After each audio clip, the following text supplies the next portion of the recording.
Update terbaru, tak bosan-bosan kita selalu update yang terbaru ya guys. Dan intinya adalah bahwa kali ini bagaimana perkembangan kasus Roy dan Tifa. Dan dengar-dengar di pertengahan April ini bakal ada kejutan yang sangat seru nantinya guys ya. Dan nanti kita update terus. Dan kali ini juga ada klarifikasi dari Dokter Tifa yang intinya dia berklarifikasi tidak jauh dari Bang Rafli Harun ya guys. Dan intinya dua orang ini memang pasangan yang sejoli. Dan dugaan-dugaan tersebut dia nanti akan klarifikasi. Dan intinya bahwa kali ini Rafli Harun diancam oleh Farhan Abbas. Apabila RH selalu masih bernyanyi atau membenci Pak Jokowi, atau menghasut, menghujat, serta mendukung Roy Suryo Panci untuk selalu bikin framing belajar, maka Farhan Abbas mengancamnya dan akan membongkar semua kedok kartu asnya dari RH dan Tifa ini ya guys. Dan kali ini anehnya, klarifikasi Dokter Tifa ini justru kalau dia memang itu fitnah, seharusnya kan Dokter Tifa juga marah kemudian mengadu ke polisi atau setidaknya dia ada reaksi, tapi justru dia seolah-olah tidak mau ngurusi hal itu. Dan makanya timbul pertanyaan dari netizen ya, kok bisa gitu ya guys, padahal dia sudah dihina, difitnah, katanya sudah pernah endohai di hotel, kemudian pernah check-in bareng, pernah ngerum di karaoke bareng. Seharusnya ini kan kalau memang itu fitnah dari Farhan Abbas, seharusnya dia mengadukan gitu. Kenapa tidak? Justru ini klarifikasi yang kita tunggu. Dan tentunya kalian pasti penasaran ya guys. Dan kali ini juga ketika rakyat Indonesia menderita, ada isu bahwa BBM naik, ternyata alhamdulillah Pak Prabowo tidak menaikkan harga BBM tersebut. Karena apa? Karena itu mungkin ada muatan politik. Ketika itu juga ada seorang mantan pejabat yaitu JK, yang intinya ketika Pak Prabowo mau nggak menaikkan BBM, tapi justru JK ini ingin menaikkan BBM. Sebenarnya ada motif apa gitu ya guys. Dan akhirnya apa? Apa yang dikatakan JK ini langsung ditampar oleh Bapak Jokowi ya. Tamparan keras buat JK melalui pidatonya tadi ya guys, yaitu pertemuan di Solo. Sehingga apa yang terjadi? Tentunya kalian penasaran. Kita tonton dulu cuplikan-cuplikan video berikut ini. Saya dilaporkan ke polisi. Saya sudah dilakukan itu. Sama, orang yang sama. Melaporkan, mensomasi. Lalu kemudian, tidak tahu apakah dia akan melaporkan tidak. Siapa orangnya bang? Siapa? Makanya Farhan Abbas. Ya. Ini saya mau marah, gitu. Tapi saya kan harus pikiran saya kan harus jernih kan di dalam hal ini kan. Dan sekarang ini pembunuhan karakter yang luar biasa. Saya marah dalam kesempatan ini kepada seseorang itu. Tetapi saya tidak ingin mengubah fokus itu. Jadi kami dibikin ketika sudah nah seperti itu dengan bahasa-bahasa yang sangat tidak sangat tidak beradab ya, seperti perbuatan cabul dan sebagainya ya. Saya ya, especially saya Dokter Tifa dengan salah satu pengacara kami ya Rafli Harun itu akan emosi, akan marah ya, kemudian kami akan somasi, kemudian lanjut kepada gugatan karena unsur pidana kan ya Bang ya. Kalau fitnah dan pencemaran nama baik kan unsur pidana dan dia pasang badan. Jadi kami dibikin ketika sudah nah seperti itu dengan bahasa-bahasa yang sangat tidak sangat tidak beradab ya, seperti perbuatan cabul dan sebagainya ya. Itu mau siapapun juga akan emosian ya, siapapun juga akan marah. Nah, diharapkan memang kami emosi, kami marah, lalu kemudian kami somasi, kemudian kami gugat pidana dan sebagainya. Memang itu.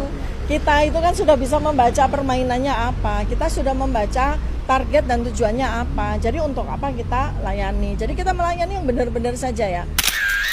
Sekali lagi pengacara RH banyak ngomong, kami akan segera mengungkap kasus itu semua ya.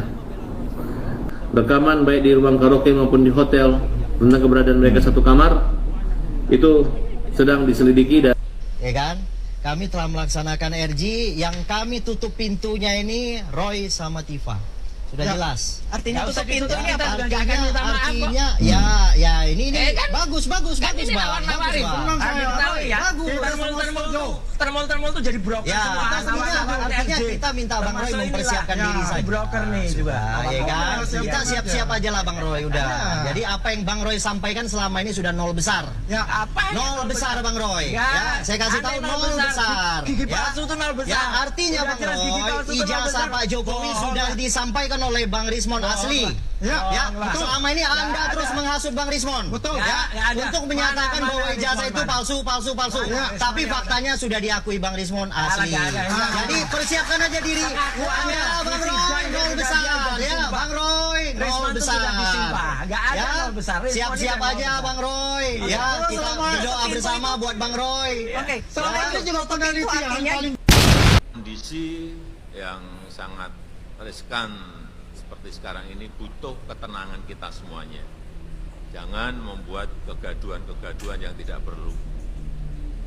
Juga saya ingin mengingatkan, jangan mudah menuduh.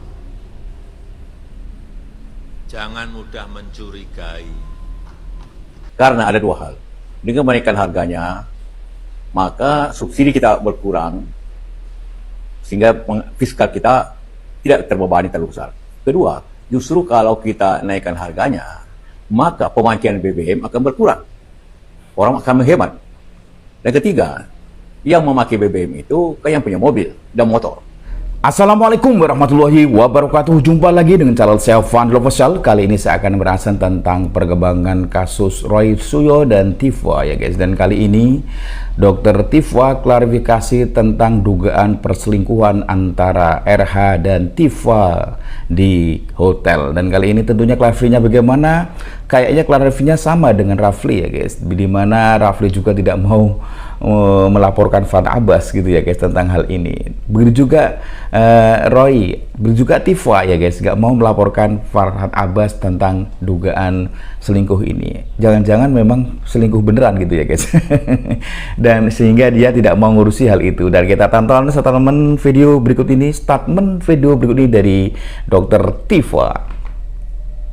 Jadi kami dibikin ketika sudah seperti itu dengan bahasa-bahasa yang sangat sangat tidak beradab ya, seperti perbuatan cabul dan sebagainya ya. Ya ini saya underline, saya jelaskan sekali lagi bahwa gitu ya? Apa yang disampaikan oleh oknum yang bernama FA ya, ini adalah sebuah fitnahan ya, yang sama sekali tidak ada benar dan tidak ada dasarnya. Sama sekali tidak benar dan tidak ada dasarnya. Gitu ya. Nah, tujuannya apa ya, Bang? Kita sudah analisis tujuannya apa. Tujuannya sebetulnya memang mau menggeser gawang. Artinya apa? Saya ya, especially saya Dr. Tifa dengan salah satu pengacara kami ya, Refli Harun itu akan emosi, akan marah ya, kemudian kami akan somasi, kemudian lanjut kepada gugatan karena unsur pidana kan ya Bang ya. Kalau fitnah dan pencemaran nama baik kan unsur pidana dan dia pasang badan. Jadi kami dibikin ketika sudah difitnah seperti itu dengan bahasa-bahasa yang sangat sangat tidak beradab ya, seperti perbuatan cabul dan sebagainya ya. Itu mau siapapun juga akan emosian ya, siapapun juga akan marah. Nah, diharapkan memang kami emosi, kami marah, lalu kemudian kami somasi, kemudian kami gugat pidana dan sebagainya. Memang itu. Kita itu kan sudah bisa membaca permainannya apa. Kita sudah membaca target dan tujuannya apa. Jadi untuk apa kita melayani? Jadi kita melayani yang benar-benar saja. Ngeles nih guys ya. Jadi intinya dia nggak mau melayani guys. Berarti kita sebagai netizen bisa menilai lah guys ya. Kenapa dia, kalau itu memang fitnah apa yang dilontarkan oleh Farhad Abbas, kenapa dia nggak mau melaporkan ke polisi? Kemudian dia walaupun dia disakiti, difitnah, tapi kenapa dia kok justru nggak mau mengurusi hal itu? Dan anehnya sama juga apa yang dilakukan Rafli ya guys. Rafli Harun ini juga sama ketika dia ditanya klarifikasinya tentang dugaan perselingkuhan ini, Rafli justru jawabannya hampir sama dengan Tifa. Dan kita tonton ini statement dari Rafli ketika ditanya masalah hal itu, dan dia juga tidak mau menuntut Farhad Abbas, tidak mau melaporkan. Bahkan justru Farhad Abbas sudah melaporkan hal itu ya guys. Kita tonton statement video begini guys. Saya dilaporkan ke polisi. Saya sudah dilakukan itu. Sama orang yang sama melaporkan, mensomasi, lalu kemudian tidak tahu apakah dia akan melaporkan tidak. Siapa orangnya, Bang? Siapa? Makanya Farhad Abbas. Ini saya mau marah gitu. Tapi saya kan harus pikiran saya kan harus jernih kan di dalam hal mau ini. marah tapi nggak jadi Dan marah sekarang gitu ini ya. pembunuhan karakter yang luar biasa. Saya marah dalam kesempatan ini kepada seseorang itu. Tetapi saya tidak ingin mengubah fokus itu. Jadi intinya dia nggak mau juga melapor kepada Polda atau gimana ya guys. Meskipun dia katanya sudah difitnah oleh FA atau alias Bang Farhad Abbas. Jadi sama, gimana ya guys? Jadi kita netizen bisa menilai lah apakah jangan-jangan itu benar. Dan kali ini statement dari Farhad Abbas menyatakan bahwa Farhad Abbas itu mengancam F mengancam RH dan Tifa. Apa ancamannya? Yang jelas dia mengancam apabila apabila Rafli Harun dan Tifa yang selalu banyak bacot dan banyak mulut serta menghina Pak Jokowi terus, maka Fuad Abbas akan akan bongkar asmara Rafli Harun dan Dr. Tifa. Dan kita tonton setaman video berikut ini, guys. Sekali lagi pengacara RH banyak ngomong, kami akan segera mengungkap kasus itu semua. Ya. Rekaman baik di ruang karaoke maupun di hotel tentang keberadaan mereka satu kamar itu sedang diselidiki ya, guys. Dan intinya apa? Ketika kalau memang itu fitnah atau Fuad Abbas sudah memfitnah RH dan Tifa, seharusnya kan RH dan Tifa itu laporan atau marah, emosi, kemudian itu fitnah dan sebagai klarifikasi. Tapi kenyataan dia tidak mau ngurusi hal itu, bahkan dia mencuekinya. Ya, jadi timbul pertanyaan netizen gitu ya, guys. Jangan-jangan memang betul Fuad Abbas itu punya bukti yang konkret tentang hal ini. Dan kali ini juga Tifa, kalau fitnah lapor dong. Kenapa seperti ketakutan dan panik gitu ya Tifa ya? Kok nggak lapor? Makanya si Tifa dagdikdukser gitu ya, guys ya. Karena apa? Karena hebat Fuad Abbas bikin Tifa dan pengacaranya kelojotan kali ini ya, guys. Sehingga bisa menilai lah bagaimana itu dugaannya gitu, guys. Kita tonton setaman video berikut ini, guys. Yang bernama FA ya, ini adalah sebuah fitnahan seperti perbuatan cabul dan sebagainya ya. Itu mau siapapun juga akan emosian ya, siapapun juga akan marah. Nah, diharapkan memang kami emosi, kami marah. Jadi untuk apa kita layani? Mungkin Pak Alkatiri sebagai salah satu PH saya bisa memberikan pandangan dari sisi hukum ya, dari soal perbuatan dari si oknum FA ini. Terima kasih. Kami sebenarnya sudah tanggap, bukan kita nggak mau menanggapi sebenarnya. Itu kan itu hoax yang murahan lah. Jadi ya, intinya begini. Tidak menanggapi ya Pak ya? Jangan. Gitu ya, guys. Jadi kompak juga dengan pengacara Alkatiri ya, bahwa dia akan menanggapinya. Ya begitulah. Jangan-jangan memang benar ketika begitu juga Fuad Abbas sudah mengancamnya apabila banyak bacot dan banyak bicara tentang itu maka akan dibongkar semuanya. Jadi mungkin itu salah satunya ketakutan ya, guys. Jadi kelojotan ya. Dan ini yang terjadi dan memang betul juga. Dan kali ini ya, kalau kita ketahui bahwa kali ini statement Rafli Harun kemudian Tifa ini memang sama ya, guys, kompak sekali. Dan kali ini Bang Andi Aswan akan ungkap isi pertemuan dengan Rismon. Apa sih sebenarnya pertemuan itu? Setelah itu Bang Andi Aswan bertemu dengan Rismon Sanipar dan 24 Mata sehingga dia membicarakan masalah kompleks sekali ya, guys. Dan kita tonton statement dari Bang Andi Aswan. Apa sih yang dibicarakannya? Oke? Ya, karena kuncinya itu adalah di semua untuk masalah itu. Hot issue ya. Dan hot isu yang sedang ini itu saya tidak membicarakan ya kalau masuk ke ranah privat itu. Ya. Memang saya mendapat itu, terus dikatakan ada bohir. Iya, ada bohir. Ada berapa mon, tidak disebutkan berapa amountnya itu.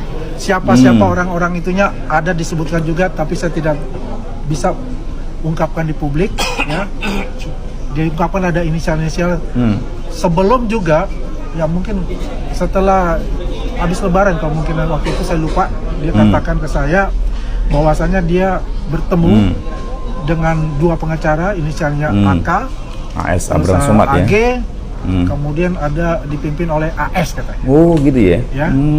Saya sebutin inisialnya. Rismon untuk gabung lagi ya. Dan itu membujuk Rismon untuk gabung lagi ke pasukan mereka itu. Ya seperti itu. Ya pasti ada iming-imingnya di situ kan. Nah itu tidak sebutkan iming-imingnya untuk apa gitu. Pasti yang jelas di sini adalah kalau kita lihat pengakuan Rismon bahwa itu adalah ijazah asli berdasarkan yang dia lihat di Polda Metro Jaya, itu artinya mereka itu melakukan penelitian itu penelitian omon-omon persis yang dikatakan oleh saudara Bonatua Sinalahi ya. Nah inilah plot twist yang selalu dilakukan oleh mereka untuk menutupi lagi gitu ya dari kesalahan atau metodologi, hipotesis dan sebagainya yang dilakukan oleh mereka. Itu permasalahannya gitu ya. Jadi sekarang ini yang kita lihat yang mudah-mudahan ya infonya itu adalah pertengahan ini. P21 gitu ya. Jadi minggu depan sudah P21 maka Roy Suryo harus mempersiapkan itu ya, dan siap-siap. Dan Rismon akan muncul untuk bela Pak Jokowi terhadap Roy Suryo dan Dr. Tifa. Dan kita tonton satu video berikut ini, guys. Dan nanti Bang Rismon pasti tentunya pada akhirnya akan muncul. Siap-siap aja nih hal-hal baru dari Bang Rismon yang akan membuat deg-degsur ya. Dan sampai ada yang gila, pura-pura gila nanti kan. Jangan sampai ada pura-pura gila ketika mau ditangkap ya guys ya. Karena ini sangat-sangat darurat. Darurat buat Roti. Makanya siap-siap si Roti ini untuk segera bersiapkan untuk segera dijemput nanti ya oleh kejaksaan karena sudah kasus P21. Dan kali ini pintu RJ buat Roy dan Tifa sudah tertutup dan berkas tak lama lagi masuk P21 dan pertengahan bulan ini berarti ya guys ya. Kita tunggu terus, update terus hingga kita tahu. Kita tonton satu video dulu ini guys. Bentar Bang Refli, saya ke Anda nanti. Tadi kan Mas Roy mengatakan nama Bang Rismon masih ada, tapi kita masih menunggu update selanjutnya. Ya. Oke. Artinya begini ya Bang Roy, ya kan? Yang pasti hari ini kami setelah melaksanakan RJ, ya kan? Kami telah melaksanakan RJ, yang kami tutup pintunya ini Roy sama Tifa. Sudah jelas. Artinya tutup pintunya apa? Artinya ya ini bagus. Termol tuh jadi broker ya, semua. Artinya kita minta Bang Roy mempersiapkan diri. Broker nih juga. Ya kan? Kita siap-siap aja lah Bang Roy. Jadi apa yang Bang Roy sampaikan selama ini sudah nol besar. Nol besar Bang Roy. Ya, saya kasih tahu nol besar. Gigi palsu itu nol besar. Ya, artinya Bang Roy, ijazah Pak Jokowi sudah disampaikan oleh Bang Rismon asli. Ya, selama ini Anda terus menghasut Bang Rismon. Untuk menyatakan bahwa ijazah itu palsu. Tapi faktanya sudah diakui Bang Rismon asli. Jadi persiapkan aja diri. Anda Bang Roy nol besar ya, Bang Roy nol besar. Gak ada nol besar. Siap-siap aja Bang Roy. Ya, kita berdoa bersama buat Bang Roy. Oke. Selamat juga artinya Gitu ya. Ya Bang Roy segera doa bersama bareng Tifa agar terbebas ya, karena sebentar lagi akan dilimpahkan. Dan penawaran TNI kenapa harus ikut juga sementara pintu maaf untuk Bang Roy sudah tidak ada lagi. Nah, dan kali ini ya dari Peradi Bersatu mengharapkan agar Polda Metro Jaya segera untuk mengadili atau menangkap Roy Suryo Panci agar segera selesai gitu kasusnya. Kita tonton satu video berikut ini guys. Saya nantinya meminta kepolisian segera melimpahkan berkas perkara yang terhadap tersangka Roy dan Tifa. Ya, segera saya minta dikirimkan kepada kejaksaan agar segera juga diteliti oleh jaksa, kemudian di P21. Nah, karena saya mau melihat ini si Roy ini kan nol besar ini Mbak. Ya, Roy kau nol besar. Ya, aku hadapi kau di pengadilan. Ya Roy ya, itu saya, pesan saya itu buat kamu Roy ya. Persiapkan aja badanmu Roy. Ya, itu kayak gini. Pokoknya persiapkan badanmu. Itu closing statement saya. Oke, baik. Jadi persiapkan deh Bang Roy ya untuk menghadapi pengadilan nanti. Jadi jangan buang-buang energi untuk sementara ini ya, biar siap nanti ya untuk menghadapi pengadilan. Jangan takut lah, apalagi nanti pura-pura sakit, bahaya lagi ya. Dan kali ini ya kita mengingat ya, alhamdulillah BBM nggak naik ya guys. Ternyata Caplin alias CK ini ya, ternyata dia mengendaki BBM itu naik. Ada motif apa kok akhir-akhir ini JK ini muncul, yang dimana dia mengharapkan agar Presiden menaikkan BBM. Gila gitu ya guys. Tapi hal ini nanti dibantah oleh Pak Jokowi ya guys. Dan apa bantahnya kita tonton nanti. Dan kita sementara ini tonton dulu dari JK ini ya guys. Dengan menaikkan harganya, maka subsidi kita berkurang, sehingga fiskal kita tidak terbebani terlalu besar. Kedua, justru kalau kita naikkan harganya, maka pemakaian BBM akan berkurang. Orang akan menghemat. Gimana? Yang ketiga, yang memakai BBM itu kayak yang punya mobil dan motor dan tentu lainnya. Bagi yang punya mobil tentu mampu untuk membeli dengan harga yang yang motor tentu menghemat, jangan banyak bepergian. Sekarang masyarakat berharap banyak sama pemerintah untuk supaya bisa menahan BBM naik gitu ya, supaya tidak naik harganya. Tapi Bapak kita yang terhormat ini malah menyarankan untuk menaikkan harga BBM pula, supaya masyarakat berhemat katanya. Karena yang punya mobil kan pasti mampu. Belum tentu Pak. Ya? Pak punya mobil sekarang ini Pak udah jadi kebutuhan. Jadi orang-orang yang punya mobil, maaf kata, mobil-mobil yang LCGC sekarang itu Pak, banyak mereka jadikan mobil itu sebagai mata pencaharian mereka untuk ojek online. Jadi kalau itu pun sudah naik nanti harganya, bagaimana lagi nanti mereka untuk mencari nafkah dengan menggunakan kendaraan mobil yang Bapak bilang orang yang punya mobil itu orang mampu, kan gitu? Tidak Pak, tidak semua orang. BBM naik, bukan penghematan yang ada Pak, harga bahan pokok naik. Terjadilah inflasi yang komprehensif karena semuanya dasarnya itu adalah BBM. Akomodasi itu sangat mempengaruhi nilai dan harga jual suatu barang. Betul, Bang, ya. Jadi kalau BBM dinaikkan, masyarakat hemat dari mananya, makin ada yang makin rungkat Pak. Harga produk semua naik, sembako naik, semua naik. Jadi bukan hemat yang ada Pak. Gitu ya guys. Jadi Yusuf Kalla ini pemikirannya kayak gimana gitu ya guys. Masa ketika Pak Prabowo ingin jangan sampai naik BBM, tapi Yusuf Kalla hendaknya menaikkan. Padahal kalau dampak dari naikkan BBM ini justru akan mensengsarakan rakyat Indonesia. Bukan berarti menghemat BBM, tapi barang-barang kebutuhan pokok pasti akan menaik ketika BBM itu naik ya guys. Jadi ini di pikirannya gimana gitu ya guys. Jangan-jangan ini ada motif politik di mana ketika nanti BBM naik dengan harapan nanti kan banyak demo kemudian akan menurunkan atau memajukan Pak Prabowo Gibran gitu ya guys. Ini motifnya ekonomi, metode politik ya guys, bukan ekonomi lagi. Ini akalnya gila ini ya guys ya. Saya tahu ini akalnya JK ini ya guys. Pasti dia dengan adanya BBM naik otomatis maka rakyat akan demo dan intinya akan makzulkan Gibran, makzulkan Prabowo gitu ya. Tapi alhamdulillah Pak Prabowo tidak terpengaruh, akhirnya masih stabil dan tidak naik. Dan kali ini sertaman Yusuf Kalla ini ditampar langsung oleh Pak Joko Widodo ketika ceramah di depan YouTuber Nusantara tadi ya guys. Kita tonton sertaman ini, tamparan keras buat JK. Kita tonton sertaman berikut ini guys. Kondisi yang sangat riskan seperti sekarang ini butuh ketenangan kita semuanya. Betul ya Pak Jokowi ya. Jangan membuat kegaduhan-kegaduhan yang tidak perlu. Betul ya guys ya. Pemerintah kita di bawah kepemimpinan Bapak Prabowo Subianto masih mampu mengendalikan dengan harga yang sama. Iya betul, stabil ya guys ya. Keren berarti Pak Prabowo ya. Bayangkan negara lain sudah naik 40-60%. Kita nggak naik. Iya betul ya. Pertalite masih 10.000 bener ya. Iya gitu ya guys. Jadi aneh gitu ya guys. Ketika Pak Prabowo menekan jangan sampai naik, malah Yusuf Kalla dia bukan siapa-siapa. Malah sekarang dia ingin menghendaki agar BBM naik. Ini kacau nih guys. Dan kali ini juga diduga bahwa adiknya Yusuf Kalla ini lagi tersandung korupsi ya, 1,3 triliun. Ngeri ya guys ya. Dan ini berbahaya sekali. Tapi Yusuf Kalla akhir ini memang muncul ya guys. Dia mengumpulkan para pembenci Pak Jokowi ya. Ya banyak yang membenci Pak Jokowi ya, termasuk membenci Pak Prabowo juga. Maka dikumpulkan jadi satu oleh Pak Yusuf Kalla. Dan kali ini juga, mohon maaf ini juga ya, si Gus Dur nih, Gus Nur. Dia bukan Gus tapi ngakunya Gus. Ini juga sama nih, barisan sakit hati yang kemarin sudah ditahan 4 tahun ya.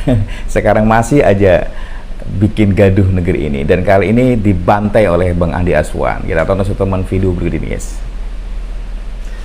Saudara Sugeng, mohon maaf saya katakan saudara, saya tidak panggil Gus.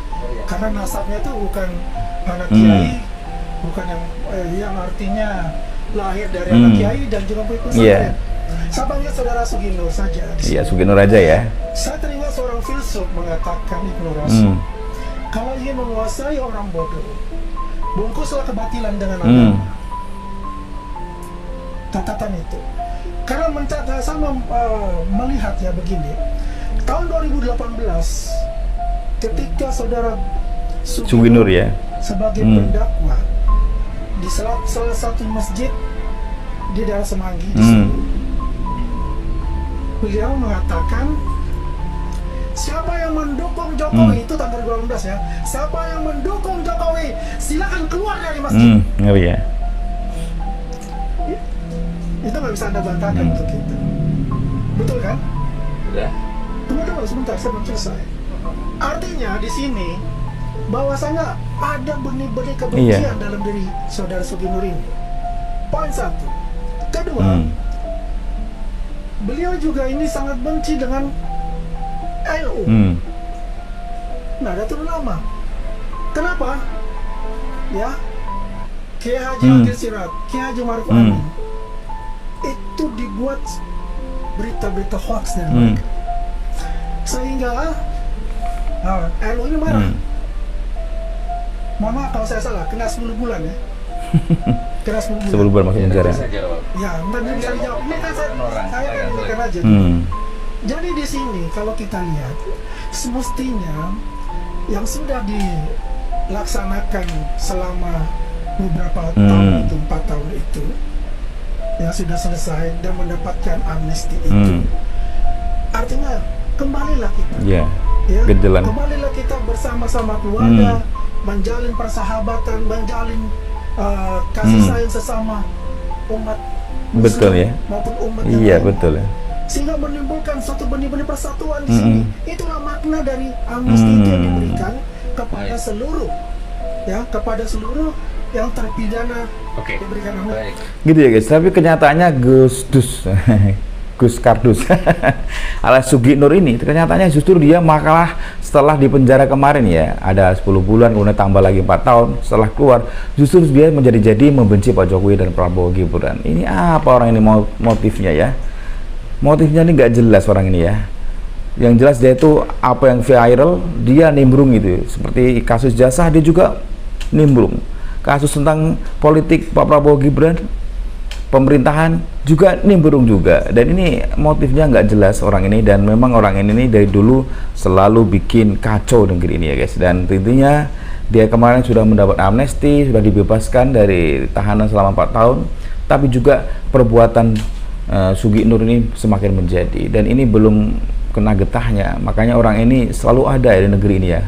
Jadi orang-orang yang bikin gaduh negeri ini tuh sudah kelihatan sekali ya guys.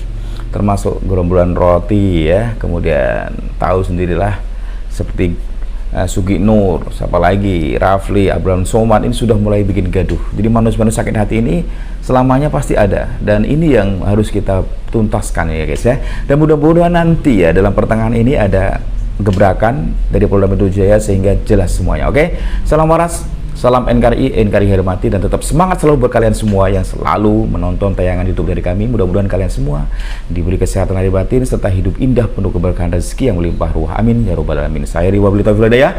Wassalamualaikum warahmatullahi wabarakatuh.